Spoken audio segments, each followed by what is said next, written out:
ಎಲ್ಲರಿಗೂ ನಮಸ್ಕಾರ. Welcome back to my channel. ಇವತ್ತಿನ ದಿನ ನಾನು ಏನೆಲ್ಲ ಹಬ್ಬದನ್ನು ಏನೆಲ್ಲ ಮಾಡಿದೆ ಎಲ್ಲವನ್ನು ಕೂಡ ನಿಮ್ಮೊಂದಿಗೆ ಶೇರ್ ಮಾಡ್ಕೊಳ್ತಾ ಇದ್ದೀನಿ. ಹಾಗೆಯೇ ಎಲ್ರಿಗೂ ಕೂಡ ಗೌರಿ ಗಣೇಶ ಹಬ್ಬದ ಹಾರ್ದಿಕ ಶುಭಾಶಯಗಳು. ಹಾಗೆಯೇ ಹಬ್ಬ ಅಂದರೆ ಯಾರಿಗೆಲ್ಲ ಇಷ್ಟ ಆಗಲ್ಲ ಹೇಳಿ, ಎಲ್ರಿಗೂ ಕೂಡ ಇಷ್ಟ ಆಗುತ್ತೆ. ಆದರೆ ಹೊಸ ಬಟ್ಟೆ ಹಾಕ್ಕೊಳ್ಳೋದಾಗಲಿ, ಹೊಸ ಬಳೆಗಳು ಹಾಕ್ಕೊಳ್ಳೋದಾಗಲಿ, ಈ ಗೌರಿ ಹಬ್ಬ ಅಂದರೆ ಹೆಣ್ಮಕ್ಳಿಗಂತೂ ತುಂಬಾ ಇಷ್ಟವಾದ ಹಬ್ಬ ಅಂತಲೇ ಹೇಳ್ಬೋದು. ತುಂಬಾ ಚೆನ್ನಾಗಿರುತ್ತೆ ಈ ಹಬ್ಬದಲ್ಲಿ. ಹೊಸ ಹೊಸ ಬಟ್ಟೆಗಳನ್ನ ಹಾಕ್ಕೊಳ್ಳೋದಾಗಲಿ ಅಥವಾ ಹೊಸ ಬಳೆಗಳಾಗಲಿ ಎಲ್ಲ ಕೂಡ ತುಂಬ ಚೆನ್ನಾಗಿರುತ್ತೆ. ನನಗಂತೂ ಹಬ್ಬದ ದಿನ ಬಳೆ ಹಾಕ್ಕೊಳ್ಳೋದು ಅಂದರೆ ತುಂಬಾ ಇಷ್ಟ ಆಗುತ್ತೆ. ಎಲ್ಲೂ ಕೂಡ ವಿಡಿಯೋನ ಸ್ಕಿಪ್ ಮಾಡ್ದೇನೆ ನೋಡಿ. ಇನ್ ಕೇಸ್ ನನ್ನ ವಿಡಿಯೋ ಏನಾದರೂ ಇಷ್ಟ ಆದರೆ ಪ್ಲೀಸ್ ಒಂದು ಲೈಕ್ ಮಾಡಿ, ಹಾಗೆಯೇ ನಿಮ್ಮ ಫ್ರೆಂಡ್ಸ್ ಆ್ಯಂಡ್ ಫ್ಯಾಮಿಲಿಗೆಲ್ಲ ಶೇರ್ ಮಾಡಿ ಅಂತ ಹೇಳ್ತಾ ಇವತ್ತಿನ ವಿಡಿಯೋವನ್ನು ಸ್ಟಾರ್ಟ್ ಮಾಡೋಣ ಬನ್ನಿ. ಇವತ್ತು ಬೆಳಗ್ಗೆ ಹಬ್ಬಕ್ಕೆ ಎಷ್ಟು ಬೇಗ ಎದ್ರೂ ಕೆಲಸಗಳೇ ಮುಗಿಯಲ್ಲ. ಹಬ್ಬಕ್ಕೆ ಬರೀ ಪೂಜೆ ಒಂದೇ ಅಲ್ಲ, ಹಾಗೇನೂ ಕೂಡ ಅಡುಗೆಗಳನ್ನೂ ಮಾಡಬೇಕಾಗುತ್ತೆ. ಅದಕ್ಕೋಸ್ಕರ ನಮಗೆ ಎಷ್ಟು ಟೈಮ್ ಇದ್ದರೂ ಸಾಕಾಗಲ್ಲ. ಇವಾಗ ಎಲ್ಲ ಹೂವಿನ ಅಲಂಕಾರ ಎಲ್ಲ ಮಾಡಿ ಆದ ನಂತರ ಗೌರಿಗೆ ನಾನಿವಾಗ ನೈವೇದ್ಯಕ್ಕೆ ಅಂತ ಹೇಳ್ಬಿಟ್ಟು ಒಂದು ಅಕ್ಕಿ ಪಾಯಸವನ್ನು ಮಾಡ್ಕೊಳ್ಳೋಕ್ಕೆ ಅಂತ ಹೇಳ್ಬಿಟ್ಟು ನಾನು ಅಡುಗೆ ರೂಮ್ಗೆ ಬರ್ತಾಯಿದ್ದೀನಿ. ಈ ಅಕ್ಕಿ ಪಾಯಸವನ್ನು ಮಾಡ್ಕೊಳ್ಳೋದಕ್ಕೆ ನಾನು ರಾತ್ರಿಯೇ ಬಾಸುಮತಿ ರೈಸ್ ಬರುತ್ತೆ ನೋಡಿ, ಲಾಂಗ್ ರೈಸ್ ಬರುತ್ತಲ್ಲ, ಅದನ್ನು ನಾನು ನೆನೆಸ್ಬಿಟ್ಟು ವಾಶ್ ಮಾಡಿಕೊಂಡು ಇಟ್ಕೊಂಡಿದ್ದೆ. ಅದನ್ನು ನಾನಿವಾಗ ಬೇಯಿಸ್ಕೊಳ್ಳೋದಕ್ಕೆ ಅಂತ ಇಟ್ಕೊಳ್ತಾ ಇದ್ದೀನಿ. ಅಂದರೆ ರಾತ್ರಿಯೇ ನೆನೆಸ್ಬಿಟ್ರೆ ನಮಗೆ ಬೇಗನೆ ಬೆಂದ್ಬಿಡುತ್ತೆ ಅಕ್ಕಿನೂ ಕೂಡ. ಈ ಗೌರಿಗೆ ಅಕ್ಕಿ ತರಿಯಿಂದ ಪಾಯಸ ಮಾಡೋದಾಗಲಿ ಅಥವಾ ಅಕ್ಕಿ ಪಾಯಸ ಎಲ್ಲ ತುಂಬಾ ಒಳ್ಳೆಯದು ಅಂತ ಹೇಳ್ತಾರೆ. ಅದಕ್ಕೋಸ್ಕರ ನಾನಿವತ್ತು ಅಕ್ಕಿಯಿಂದ ಪಾಯಸವನ್ನು ಮಾಡ್ಕೊಳ್ತಾ ಇದ್ದೀನಿ. ಈ ಪಾಯಸವನ್ನು ಮಾಡ್ಕೊಳ್ಳೋದಕ್ಕೆ ನಾನು ಈ ಅಕ್ಕಿಯನ್ನು ನೆನೆಸಿ ಇಟ್ಕೊಂಡಿದ್ನಲ್ಲ, ತೊಳೆದು ವಾಶ್ ಮಾಡಿಕೊಂಡು ಇವಾಗ ನಾನು ಒಂದು ಪಾತ್ರೆಗೆ ಹಾಕ್ಕೊಳ್ತಾ ಇದ್ದೀನಿ. ನಾನಿದು ಮಣ್ಣಿನ ಪಾತ್ರೆಯಲ್ಲಿ ಮಾಡ್ಕೊಳ್ತಾ ಇದ್ದೀನಿ. ತುಂಬಾ ಚೆನ್ನಾಗಿರುತ್ತೆ ಮಣ್ಣಿನ ಪಾತ್ರೆಯಲ್ಲಿ ಈ ಥರ ಅಕ್ಕಿ ಪಾಯಸವನ್ನು ಮಾಡ್ಕೊಳ್ಳೋದ್ರಿಂದ. ನೋಡಿ, ಇದಕ್ಕೆ ನಾನು ಸ್ವಲ್ಪ ನೀರನ್ನು ಹಾಕ್ಕೊಂಡು ನಾನಿವಾಗ ಇದನ್ನು ಬೇಯೋದಕ್ಕೆ ಇಟ್ಕೊಳ್ತೀನಿ.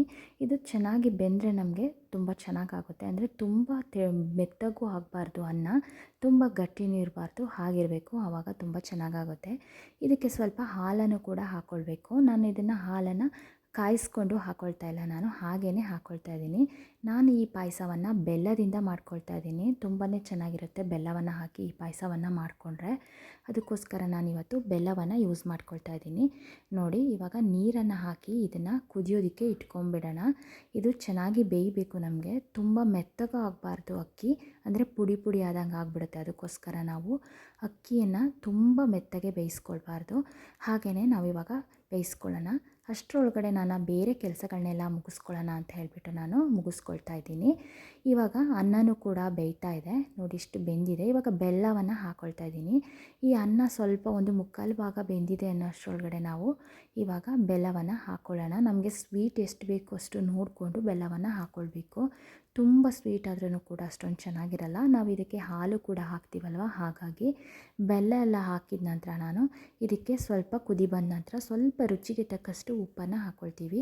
ಈ ಅನ್ನದ ಪಾಯಸಕ್ಕೆ ನಾವು ಸ್ವಲ್ಪ ಉಪ್ಪನ್ನು ಹಾಕಿದ್ರೆ ರುಚಿ ಕೂಡ ತುಂಬ ಚೆನ್ನಾಗಿರುತ್ತೆ. ನೋಡಿ, ಅನ್ನನೂ ಕೂಡ ಬೆಂದಿದೆ ಇವಾಗ ಅಕ್ಕಿ.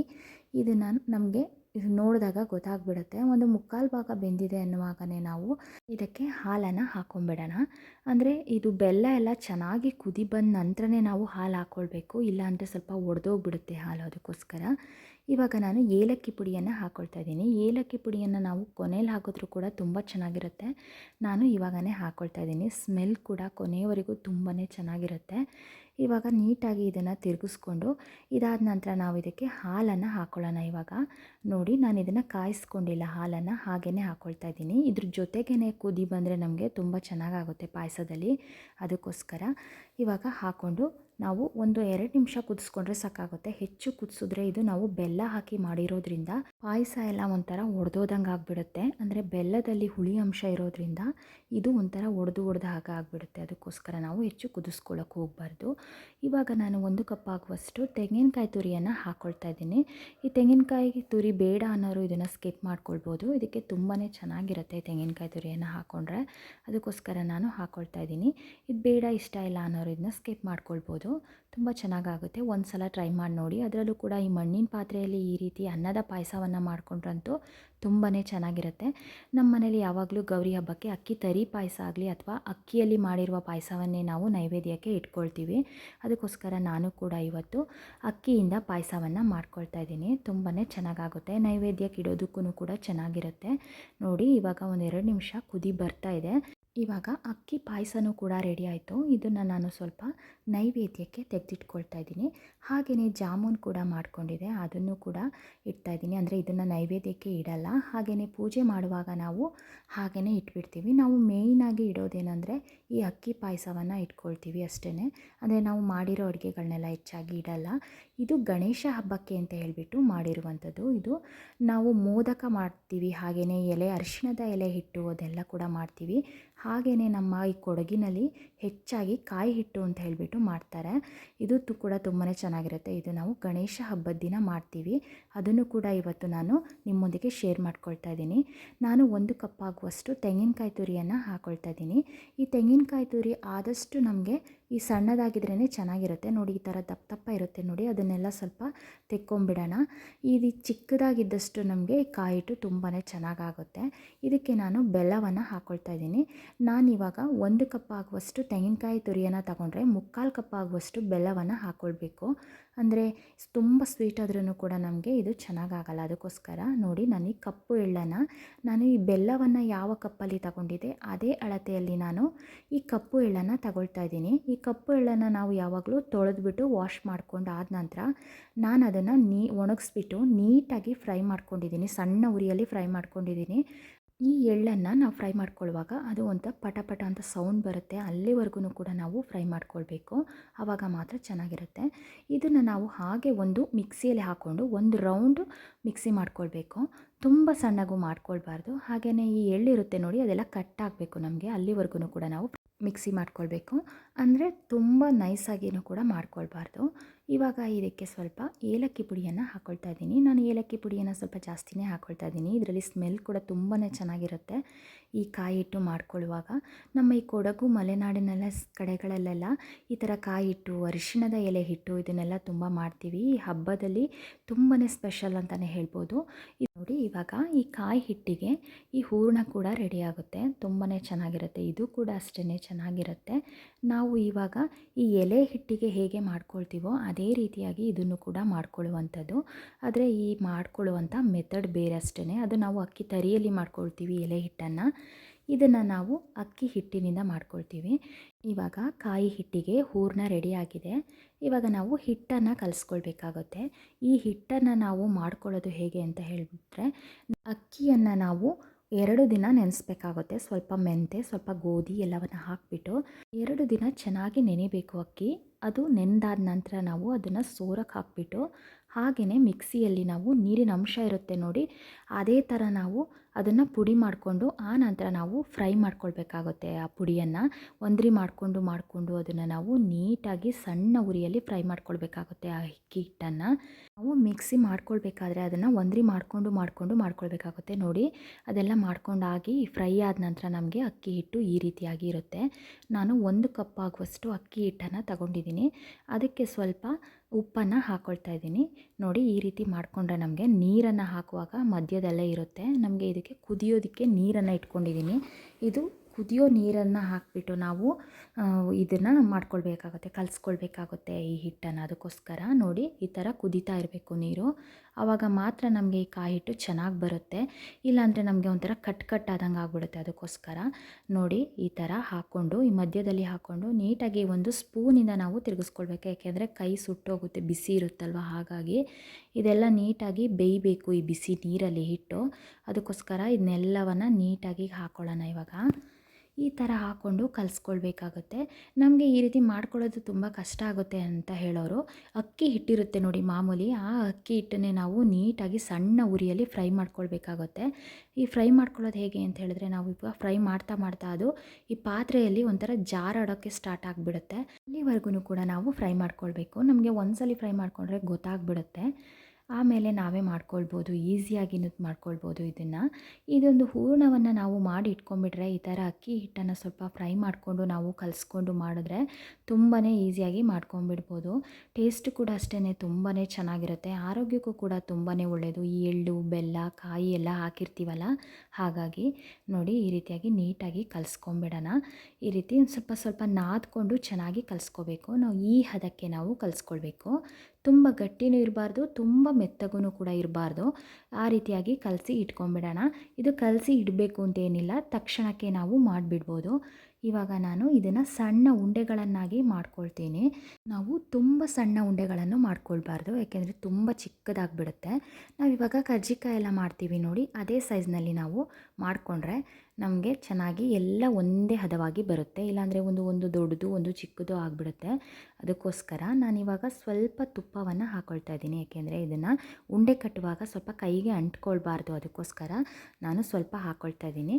ನಾವಿವಾಗ ಒಂದು ಸ್ವಲ್ಪ ತುಪ್ಪವನ್ನು ಕೈಗೆ ಹಾಕ್ಕೊಂಡು ಆನಂತರ ನಾವು ಎಲ್ಲವನ್ನು ಈ ರೀತಿಯಾಗಿ ಉಂಡೆಗಳನ್ನ ಮಾಡ್ಕೊಂಡು ಬರೋಣ. ನೋಡಿ, ಇಷ್ಟು ನಾನು ತಗೊಳ್ತಾ ಇದ್ದೀನಿ. ಇಷ್ಟಾದರೆ ಸಾಕಾಗುತ್ತೆ. ಅಂದರೆ ನಾವು ಇದನ್ನು ಒತ್ಕೊಳ್ಬೇಕಾಗುತ್ತೆ. ಒತ್ತಿದಾಗ ತುಂಬ ತೆಳಗೂ ಇರಬಾರ್ದು. ಇದು ತುಂಬ ತೆಳ್ಳಗಾದ್ರೂ ನಮಗೆ ಈ ಫೋಲ್ಡ್ ಮಾಡ್ತೀವಿ ನೋಡಿ, ಈ ಹೂರಣ ಎಲ್ಲ ಹಾಕ್ಬಿಟ್ಟು ಆವಾಗ ಕಟ್ಟಾಗಿಬಿಡುತ್ತೆ. ಮತ್ತು ಬೇಯಿಸ್ಕೊಳ್ಳುವಾಗನೂ ಕೂಡ ಅಷ್ಟೇ ನಾನು ಈ ರೀತಿ ರೊಟ್ಟಿ ಮೆಷಿನ್ ಬರುತ್ತೆ ನೋಡಿ, ನಮ್ಮ ಕಡೆ ಕೊಡಗಿನ ಕಡೆ ಎಲ್ಲ ರೊಟ್ಟಿ ಮಾಡ್ತಾರೆ ನೋಡಿ, ಅದರಲ್ಲಿ ನಾನು ಇದನ್ನು ಒತ್ಕೊಳ್ತಾ ಇದ್ದೀನಿ. ಮತ್ತು ಇಲ್ಲಾಂದರೆ ಈ ಪ್ರೆಸ್ಸಿಂಗ್ ಬರುತ್ತೆ ನೋಡಿ, ಅದರಲ್ಲೂ ಕೂಡ ಮಾಡ್ಕೊಳ್ಬೋದು. ನಮ್ಮ ಅಜ್ಜಿಯವರೆಲ್ಲ ಕೈಯಲ್ಲೇ ಮಾಡ್ತಾಯಿದ್ರು ಮೊದಲೆಲ್ಲ, ತುಂಬಾ ಚೆನ್ನಾಗಿ ಮಾಡ್ತಿದ್ರು ಕೈಯಲ್ಲೇ. ಅಂದರೆ ನಮಗೆ ಅಷ್ಟು ಕೈಯಲ್ಲೆಲ್ಲ ಮಾಡೋಕ್ಕೆ ಬರಲ್ಲ, ಅದಕ್ಕೋಸ್ಕರ ನಾನು ಈ ರೀತಿಯಾಗಿ ಈ ರೊಟ್ಟಿ ಮಿಷನನ್ನು ಯೂಸ್ ಮಾಡ್ಕೊಳ್ತಾ ಇದ್ದೀನಿ. ಮತ್ತು ಇದಕ್ಕೆ ಬಟರ್ ಪೇಪರನ್ನು ಕೂಡ ಹಾಕ್ಕೊಳ್ಬೋದು. ಅಂದರೆ ಬಟರ್ ಪೇಪರಲ್ಲಿ ಒಂದೊಂದು ಸಲ ತುಂಬ ಎಣ್ಣೆ ಆದರೆ ಅದಕ್ಕೆ ಅಂಟ್ಕೊಂಡ್ಬಿಡುತ್ತೆ, ಇದು ಅಕ್ಕಿ ಹಿಟ್ಟಲ್ವ, ಹಾಗಾಗಿ ನಾನು ಈ ಕವರ್ನ ತಗೊಳ್ತಾ ಇದ್ದೀನಿ. ನೋಡಿ, ಇದೊಂಥರ ಟ್ರಾನ್ಸ್ಪರೆಂಟ್ ಕವರ್ ಇದ್ರೇ ಒಳ್ಳೆಯದು, ಯಾಕೆಂದರೆ ನಾವು ಒತ್ಕೊಳ್ಳುವಾಗ ನಮಗೆ ಇದೇನಾದರೂ ಫೋಲ್ಡಿಂಗ್ ಆಗಿಲ್ಲ ಅನ್ನೋದಾದರೆ ನಮಗೆ ಕಾಣಿಸ್ಬಿಡುತ್ತೆ. ಅದಕ್ಕೋಸ್ಕರ ನಾನು ನೋಡಿ ಈ ಥರ ಒಂದು ಕೆಳಗೆ ಒಂದು ಕವರ್ನ ಇಟ್ಬಿಟ್ಟು ಅದ್ರ ಮೇಲೆ ಈ ಥರ ಉಂಡೆಯನ್ನು ಇಟ್ಬಿಟ್ಟು ಇವಾಗ ನಾನು ಒತ್ಕೊಳ್ತೀನಿ. ಈ ರೀತಿ ಒತ್ಕೊಂಡ್ರೆ ನಮಗೆ ತುಂಬ ತೆಳುವಾಗಿನೂ ಒತ್ಕೊಳ್ಳೋಕೆ ಹೋಗಬಾರ್ದು, ಯಾಕೆಂದರೆ ತುಂಬ ತೆಳುವಾದರೆ ಕಟ್ಟಾಗಿಬಿಡುತ್ತೆ. ಅದಕ್ಕೋಸ್ಕರ ನಾವು ಒಂದು ಮೀಡಿಯಮ್ ಆಗಿ ನಾವು ಒತ್ಕೊಳ್ಬೇಕು, ತುಂಬ ತೆಳುವಾಗಿನೂ ಮಾಡ್ಕೊಳ್ಬಾರ್ದು, ಅದು ಕಟ್ಟಾಗಿಬಿಡುತ್ತೆ. ನೋಡಿ, ಈ ರೀತಿಯಾಗಿ ಈ ಥರ ಮಾಡ್ಕೊಂಡಾದ ನಂತರ ಇದಕ್ಕೆ ನಾವು ಈ ಹೂರಣವನ್ನು ಮಾಡಿ ಇಟ್ಕೊಂಡಿದ್ದೀವಲ್ಲ, ಅದನ್ನು ನಾವು ಇದಕ್ಕೆ ಹಾಕ್ಕೊಳ್ಬೇಕು ಇವಾಗ. ಅಂದರೆ ತುಂಬ ಜಾಸ್ತಿ ಹಾಕ್ಕೊಳ್ಬಾರ್ದು, ಜಾಸ್ತಿ ಹಾಕ್ಕೊಂಡ್ರೆ ಓಪನ್ ಆಗಿಬಿಡುತ್ತೆ. ನೋಡಿ, ಈ ಹೂರಣ ಮಾಡ್ಕೊಂಡಿದ್ದೀನಲ್ಲ, ಇದನ್ನು ನಾನು ಈ ಥರ ಮಧ್ಯದಲ್ಲಿ ಹಾಕ್ಕೊಳ್ಬೇಕು. ನಾವು ಈ ಕರ್ಜಿಕಾಯನ್ನು ಹೇಗೆ ಮಾಡ್ತೀವೋ ಅದೇ ರೀತಿಯಾಗಿ ಮಾಡ್ಕೊಳ್ಳುವಂಥದ್ದು. ಮತ್ತು ಈ ಕವರ್ನ ನಾವು ತೆಗಿಯೋಕ್ಕೆ ಹೋಗಬಾರ್ದು. ಈ ಕವರ್ ಇದ್ದರೆ ನಮಗೆ ಈ ರೀತಿ ಇದು ಮಾಡೋಕ್ಕೆ ಕರೆಕ್ಟ್ ಆಗುತ್ತೆ. ಇಲ್ಲಾಂದರೆ ಇದು ಒಂದೊಂದು ಸರಿ ಬಿಟ್ಟು ಹೋಗಿಬಿಡುತ್ತೆ. ನಾವು ಕೈಯಲ್ಲಿ ಮಾಡ್ಕೊಳ್ಳುವಾಗ ಈ ತುಪ್ಪ ಅಥವಾ ಎಣ್ಣೆಯನ್ನು ಸ್ವಲ್ಪ ಹಾಕ್ಕೊಂಡ್ರೆ ಅಂಟ್ಕೊಳ್ಳಲ್ಲ. ಆದ್ರೂ ಕೂಡ ನಾನು ಈ ಕವರಲ್ಲೇ ಮಾಡ್ಕೊಳ್ತೀನಿ. ಕವರಲ್ಲಾದರೆ ನಮಗೆ ಈಸಿಯಾಗಿ ಮಾಡ್ಕೊಂಬಿಡ್ಬೋದು. ನೋಡಿ, ಈ ರೀತಿಯಾಗಿ ಎಲ್ಲವನ್ನು ಕೂಡ ಮಾಡ್ಕೊಳ್ಬೋದು. ಅಂದರೆ ನಾವು ಉಂಡೆಗಳನ್ನ ಒಂದೇ ರೀತಿಯಾಗಿ ತಗೊಂಡ್ರೆ ಎಲ್ಲ ಕೂಡ ಒಂದೇ ರೀತಿಯಾಗಿ ಬಂದುಬಿಡುತ್ತೆ. ಇಲ್ಲಾಂದರೆ ಒಂದು ದೊಡ್ಡದು ಒಂದು ಚಿಕ್ಕದು ಆ ಥರ ಆಗಿಬಿಡುತ್ತೆ. ಅದು ನೋಡೋದಕ್ಕೂ ಕೂಡ ಅಷ್ಟೊಂದು ಚೆನ್ನಾಗಿ ಕಾಣಿಸಲ್ಲ. ಅದಕ್ಕೋಸ್ಕರ ಎಲ್ಲವನ್ನು ಒಂದೇ ರೀತಿಯಾಗಿ ಮಾಡ್ಕೊಳ್ಳೋಣ. ಇದನ್ನು ಕೂಡ ನೋಡಿ, ನಾನಿವಾಗ ಎರಡನೇದು ಕೂಡ ನಾನು ಮಾಡ್ಕೊಳ್ತಾ ಇದ್ದೀನಿ. ಇದನ್ನು ಕೂಡ ಅಷ್ಟೇ ಇವಾಗ ಈ ಹೂರಣವನ್ನು ಇದರೊಳಗಡೆ ಹಾಕ್ಕೊಂಬಿಡೋಣ. ಹಾಕ್ಕೊಂಡು ಇದೇ ರೀತಿಯಾಗಿ ಕವರನ್ನು ಈ ರೀತಿ ಫೋಲ್ಡ್ ಮಾಡಿಕೊಂಡು ಇದನ್ನು ಪ್ರೆಸ್ ಮಾಡ್ಕೊಂಡು ಹೋಗೋದಷ್ಟೇ. ಅಂದರೆ ಸ್ವಲ್ಪ ಹೆಚ್ಚಾಗಿ ಪ್ರೆಸ್ ಮಾಡಿದ್ರೆ ಇದು ಚೆನ್ನಾಗಿ ಕೂತ್ಕೊಂಡ್ಬಿಡುತ್ತೆ. ನೋಡಿ, ನಾವು ಹಿಟ್ಟನ್ನು ನೀಟಾಗಿ ಕಲಿಸ್ಕೊಂಡ್ರೆ, ಅಂದರೆ ಕುದಿಯೋ ನೀರಲ್ಲಿ ನೀಟಾಗಿ ಕಲಿಸ್ಕೊಂಡ್ಬಿಟ್ರೆ ತುಂಬ ಚೆನ್ನಾಗಿ ಬರುತ್ತೆ. ಇಲ್ಲ ಅಂದರೆ ಅದು ಒಡೆದೋದಂಗೆ ಆಗಿಬಿಡುತ್ತೆ. ನೋಡಿ, ಇಷ್ಟು ಚೆನ್ನಾಗಿ ಬರ್ತಿದೆ ಅಂತ ಹೇಳ್ಬಿಟ್ಟು ಒಂದು ಸ್ವಲ್ಪನೂ ಕೂಡ ಎಲ್ಲೂ ಕೂಡ ಓಪನ್ ಆಗ್ತಾಯಿಲ್ಲ, ಹಾಗೆಯೇ ಕಟ್ಟು ಕೂಡ ಆಗಿಲ್ಲ, ಚೆನ್ನಾಗಿ ಬರುತ್ತೆ ಇದು. ಎಲ್ಲವನ್ನು ಕೂಡ ನಾನು ಈ ರೀತಿಯಾಗಿ ಮಾಡ್ಕೊಂಡಿದ್ದೀನಿ. ನೋಡಿ, ಇಷ್ಟು ಚೆನ್ನಾಗಿ ಬಂದಿದೆ ಅಂತ ಹೇಳ್ಬಿಟ್ಟು ಇದು ಬೆಂದ ಮೇಲೂ ಕೂಡ ಇದೇ ರೀತಿಯಾಗಿ ನೀಟಾಗಿರುತ್ತೆ. ನಾವು ಒಂದು ಹದದಲ್ಲಿ ಮಾಡಿಕೊಂಡ್ರೆ, ಇಲ್ಲಾಂದರೆ ನಮಗೆ ಹದ ತಪ್ಪೋಗ್ಬಿಟ್ರೆ ಒಂದೊಂದ್ಸರಿ ಕಟ್ ಆಗಿಬಿಡುತ್ತೆ. ನಾನು ಇದನ್ನು ಇಡ್ಲಿ ಪಾತ್ರೆಯಲ್ಲಿ ಇವತ್ತು ಬೇಯಿಸ್ಕೊಳ್ತಾ ಇದ್ದೀನಿ. ಈ ಇಡ್ಲಿ ಪಾತ್ರೆಗೆ ಸ್ವಲ್ಪ ನೀರನ್ನು ಹಾಕ್ಕೊಂಡು ಈ ತಟ್ಟೆಗೆ ನೋಡಿ ಈ ಥರ ಬಾಳೆ ಎಲೆ ಹಾಕ್ಬಿಟ್ಟು ಅದ್ರ ಮೇಲೆ ಈ ಥರ ಕಾಯಿ ಹಿಟ್ಟನ್ನು ಇಟ್ಬಿಟ್ಟು ಒಂದು 20 ನಿಮಿಷ ನಾವು ಬೇಯಿಸ್ಕೊಳ್ಬೇಕಾಗುತ್ತೆ. 20 ನಿಮಿಷ ಬೇಯಿಸ್ಕೊಂಡ್ರೆ ನಮಗೆ ಸಾಕಾಗುತ್ತೆ. ನೋಡಿಕೊಂಡು ನಾವು ಬೇಯಿಸ್ಕೊಳ್ಬೇಕು. ಇನ್ನು ಬೆಂದಿಲ್ಲ ಅಂದ್ರೂ ಕೂಡ ನಾವು ಇದನ್ನು ಮುಟ್ಟಿ ನೋಡುವಾಗ ಸ್ವಲ್ಪ ಅಂಟಿರುತ್ತೆ. ಈ ಅಂಟು ಬರಲಿಲ್ಲ ಅಂದರೆ ನಮಗೆ ಬೆಂದಿದೆ ಅಂತ ಹೇಳ್ಬಿಟ್ಟು, ಅಂಟಿದ್ರೆ ಇನ್ನೂ ಒಂದು 5 ನಿಮಿಷ ಕೂಡ ಬೇಯಿಸ್ಕೊಂಡ್ರೂ ಕೂಡ ತುಂಬ ಚೆನ್ನಾಗಾಗುತ್ತೆ. ಒಂದು ಸಲ ಟ್ರೈ ಮಾಡಿ ನೋಡಿ, ತುಂಬಾ ಚೆನ್ನಾಗಿರುತ್ತೆ. ಇದು ನಮ್ಮ ಈ ಗೌರಿ ಗಣೇಶ ಹಬ್ಬಕ್ಕೆಂತೂ ಗಣೇಶನ ಹಬ್ಬದ ದಿನದಂದು ನಾವು ಇದನ್ನು ಸ್ಪೆಷಲಾಗಿ ಮಾಡ್ತೀವಿ. ತುಂಬಾ ಚೆನ್ನಾಗಿರುತ್ತೆ. ಇದು ಇವಾಗ ಬಿಸಿ ಇರುವಾಗಲೇ ನಾವು ಕೈಗೆ ಸ್ವಲ್ಪ ನೀರನ್ನು ಹಾಕ್ಕೊಂಬಿಟ್ಟು ತೆಗೆದುಬಿಡಬೇಕು. ಇಲ್ಲಾಂದರೆ ಸ್ವಲ್ಪ ಇದಕ್ಕೆ ತುಪ್ಪವನ್ನು ಹಾಕಿದ್ರೂ ಕೂಡ ಬೇಗನೆ ಬಿಟ್ಕೊಂಡ್ಬಂದುಬಿಡುತ್ತೆ. ಇಲ್ಲಾಂದರೆ ಬೇಗ ತೆಗಿಲಿಲ್ಲ ಅಂದರೆ ನಾವು ಆರೋದ ನಂತರ ನಾವು ತೆಗಿಯೋಕೆ ಹೋದರೆ ಇದು ಎಲ್ಲ ಅಂಟ್ಕೊಂಡ್ಬಿಡುತ್ತೆ ಒಂದಕ್ಕೊಂದು, ಆವಾಗ ಕಟ್ಟಾಗಿಬಿಡುತ್ತೆ ಅಷ್ಟೇ. ಅದಕ್ಕೋಸ್ಕರ ನಮಗೆ ಇದೇ ಥರ ನೀಟಾಗಿ ಬೇಕು ಅಂದರೆ ನಾವು ಇವಾಗಲೇ ತೆಗೆದುಬಿಡಬೇಕು. ನೋಡಿ, ನಾನು ಇವಾಗಲೇ ಸ್ವಲ್ಪ ಕೈಗೆ ನೀರು ಅಥವಾ ಈ ತುಪ್ಪವನ್ನು ಹಾಕ್ಕೊಂಡು ನಾನು ತೆಗಿತಾ ಇದ್ದೀನಿ. ಒಂದೊಂದು ಸರಿ ಹಾಗೇನೂ ಕೂಡ ಬಂದುಬಿಡುತ್ತೆ. ನೋಡಿ ಇವಾಗ ಈ ಗೌರಿ ಗಣೇಶ ಹಬ್ಬಕ್ಕೆ ವಿಶೇಷವಾದ ಕಾಯಿ ಹಿಟ್ಟು ಕೂಡ ರೆಡಿಯಾಗಿದೆ. ಒಂದು ಸಲ ಟ್ರೈ ಮಾಡಿ ನೋಡಿ, ತುಂಬ ಈಸಿಯಾಗಿಯೂ ಕೂಡ ಮಾಡ್ಕೊಳ್ಬೋದು, ತುಂಬಾ ಚೆನ್ನಾಗಿರುತ್ತೆ. ಅದರಲ್ಲೂ ಈ ತುಪ್ಪದ ಜೊತೆಗೆ ತಿಂತಾಯಿದ್ರೆ ಅಂತೂ ತುಂಬಾ ಚೆನ್ನಾಗಿರುತ್ತೆ. ನೋಡಿ ಒಂದು ಕೂಡ ಕಟ್ಟಾಗಿಲ್ಲ, ಅಷ್ಟು ಚೆನ್ನಾಗಿದೆ. ಎಷ್ಟು ಚೆನ್ನಾಗಿರುತ್ತೆ ಅಂತ ಹೇಳಿದ್ರೆ, ಮತ್ತು ಆರೋಗ್ಯಕ್ಕೂ ಕೂಡ ತುಂಬಾ ಒಳ್ಳೆಯದು. ಈ ಎಳ್ಳು, ಬೆಲ್ಲ, ಕಾಯಿ ಎಲ್ಲವನ್ನು ಹಾಕಿರ್ತೀವಲ್ಲ, ಹಾಗೆಯೇ ನಮ್ಮ ಕೊಡಗಿನ ಸೈಡಲ್ಲೆಲ್ಲ ನಾವು ಈ ರೀತಿಯಾಗಿ ಗೌರಿ ಗಣೇಶ ಹಬ್ಬಕ್ಕೆ ನಾವು ತಿಂಡಿಗಳನ್ನ ಮಾಡ್ಕೊಳ್ತೀವಿ. ಇವಾಗ ನಾನು ಈ ಗೌರಿ ಮತ್ತು ಗಣೇಶ ಹಬ್ಬಕ್ಕೆ ಏನೆಲ್ಲ ಅಡುಗೆಗಳನ್ನ ಮಾಡಿದೆ ಅದೆಲ್ಲವನ್ನು ಕೂಡ ನೋಡೋಣ. ಇವತ್ತಿನ ವಿಡಿಯೋ ಇದಾಗಿತ್ತು. ಎಲ್ರಿಗೂ ನನ್ನ ವಿಡಿಯೋ ಇಷ್ಟ ಆದರೆ ಪ್ಲೀಸ್ ಸಬ್ಸ್ಕ್ರೈಬ್ ಮಾಡಿ, ಲೈಕ್ ಮಾಡಿ ಮತ್ತು ಶೇರ್ ಮಾಡಿ. ಮುಂದಿನ ವಿಡಿಯೋದಲ್ಲಿ ಮತ್ತೆ ಸಿಗೋಣ. Thank you.